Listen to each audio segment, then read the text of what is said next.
সত্যি ডাক্তারি বা চিকিৎসা পেশা উত্তম ও সুন্দর একটি পেশা, যার মাধ্যমে দুনিয়া ও আখিরাত উভয় জগতে সফল হওয়া যায়। তবে তার জন্য চাই সততা, এখলাস বা সঠিক নিয়ত। এইটা সারা দুনিয়ায় যতগুলো প্রফেশন আসছে মানুষের ইতিহাসে, তার মধ্যে নাম্বার ওয়ান যদি আমরা যাই তাহলে সেটা হচ্ছে মেডিকেল সায়েন্সের এই পড়াশোনা। আমরা যখন আল্লাহর কাছে দোয়া করি যে রাব্বানা আতিনা ফিদ দুনিয়া, না আল্লাহ আমার দুনিয়াও তুমি সফল করো, আখিরাতেও সফল করো, এটা যে কেউ যে কোনো জায়গা থেকে সফল হইতে পারে।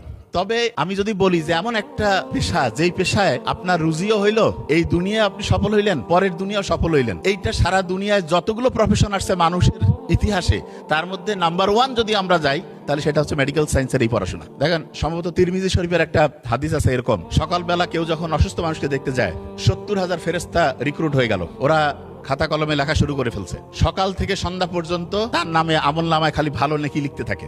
সকালবেলা একজনকে দেখছে অসুস্থ লোককে। শুধু তাই না, বেহেশতের মধ্যে ফল ফলাদি এগুলোর হচ্ছে বাগান তার নামে বরাদ্দ হইতে থাকে। আবার সন্ধ্যায় একজন দেখছে 70,000 ফেরেশতা হচ্ছে বসে পড়ছে, তার আমল নামায় খালি ভালো ভালো নেকি লিখতেছে। এবং সন্ধ্যা থেকে ফজর পর্যন্ত, সকাল পর্যন্ত দেখা যায় তার ওই যে বেহেশতের মধ্যে যে ফল ফলাদি বাগান এগুলোর হচ্ছে একটার পর একটা, একটার পর একটা, একটার পর একটা তার নামে হচ্ছে বরাদ্দ হচ্ছে। তার মানে তিরমিজি শরীফের হাদিস প্রমাণ করছে আমরা জাস্ট নিয়াতটা যদি পরিষ্কার করি, আমরা তো জীবনের যে জীবিকা সেটা তো এখান থেকে পাবোই। তার সাথে যেটা সবচেয়ে গুরুত্বপূর্ণ, ফেরেশতারা রিক্রুট হয়ে গেল, আপনার নামে আমলনামায় লেখা শুরু হয়ে যাচ্ছে, আপনার বেহেশতের মধ্যে ফল ফলাদি এগুলোর হচ্ছে একটার পর একটা আপনার নামে হচ্ছে যে ওটাকে কি বলে ইজারার মতো চলে আসতেছে, আপনার ইহকাল পরকাল অসাধারণ ভাবে হচ্ছে সামনের দিকে চলে যাচ্ছে।